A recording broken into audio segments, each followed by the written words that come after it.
Everybody say knowledge is power. Knowledge is power. Who's heard that before? Okay, what does that mean? Wow.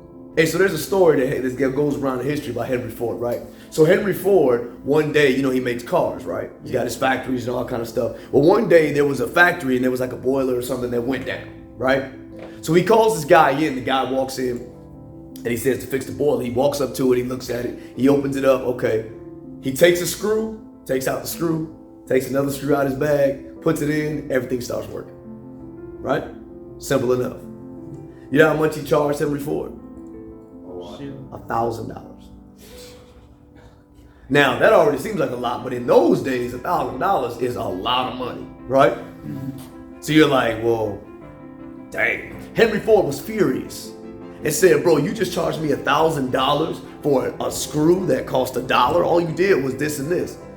He said, oh no, my bad. I only charged you $1 for the screw. The other $999 was for being the guy who knew where to put it. Because the reality is, Henry Ford couldn't fix it. That guy went through all the schooling, the learning to learn where to put that screw. So he said the $999 was for being the guy who knows where to put it. When you are a subject matter expert and you know what you're talking about and what you're doing, you are valuable. From a life perspective, knowledge is power, because he who does not know will always be slave to he who does. Let that sink in for a minute. You know what I'm saying? Because we live in a society that's like ignorance is bliss, right? Ignorance is bliss. What you don't know, have fun. What you don't know can't hurt you.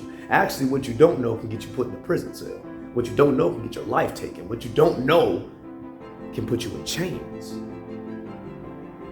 Think about it. Some of the worst slavery ever is not taken by force. Some of the worst slavery ever is when it's willingly given, when it's willingly received, because you don't know what you're getting into. I heard a guy the other day, I was listening to something, he said that ignorant citizens are a joy to politicians. I smile in your face and put the chains on your feet. Oh, snap. Some of the worst atrocities in history were done for noble causes. Did you know that? Did you know that? How about this one? The Crusades. Anybody ever heard of the Crusades? Yeah. Mm-hmm. The Crusades were done for a noble cause, for the furtherance of the message, for the furtherance of the kingdom. But yet, it wasn't quite that noble. There were other motives behind it. But the people supported it because they did not know what they were getting into. How about this one? We've heard of our favorite guy, Hitler. Hitler convinced an entire nation to commit one of the worst acts of genocide in history over an ideology that he didn't even fit the description. But because half the population was so caught up in how they felt, they were so caught up in how wonderful he was, they were willing to listen and do whatever he said, completely ignorant to the realities of the world and the atrocities that were being committed. My people are destroyed due to lack of knowledge. Knowledge is important, man. Building this. Computers are great, right? But this is the most powerful supercomputer that exists. This is what created those things.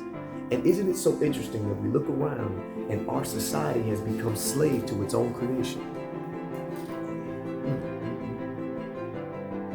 It's time for us to wake up. You know what I'm saying? It's like the Matrix. You see the glitch in the Matrix? Wake up. Like somebody walks up to you, hey, it's time to wake up. You keep walking and do what you're doing. It's like that. Imagine that that's what I am. I'm that wake up call for you.